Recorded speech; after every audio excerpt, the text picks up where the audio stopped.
In theory, we have the freedom to choose who we love, but in reality, our choices may be more limited than we think. Our childhood experiences and psychological history strongly predispose us to fall for certain types of people. We tend to look for partners who recreate the feelings of love we experienced in childhood.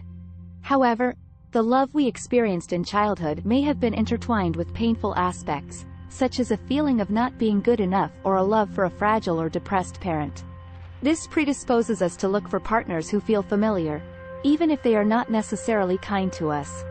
We may be constrained to look away from prospective partners who do not satisfy our yearning for the complexities associated with love.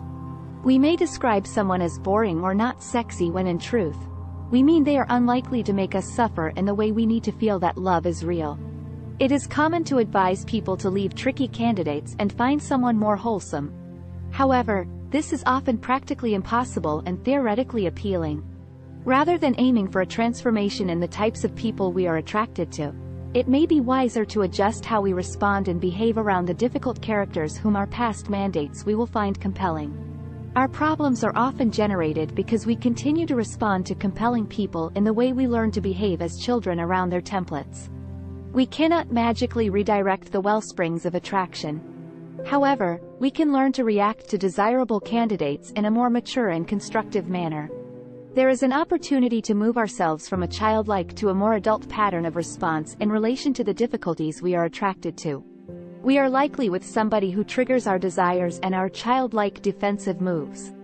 The answer is not to end the relationship but rather to deal with their compelling challenges with some of the wisdom we were not capable of when we first encountered these challenges in a parent or caregiver. It is probably not in our remit to locate a wholly grown-up lover, but it is always in our remit to behave in more grown-up ways around our lover's less mature sides. In conclusion, our choices of lovers may not be as free as we imagine. Our childhood experiences and psychological history strongly predispose us to fall for certain types of people. Rather than trying to change our templates of attraction, we can learn to react to desirable candidates in a more mature and constructive manner. This can help us deal with their compelling challenges and move towards a more adult pattern of response.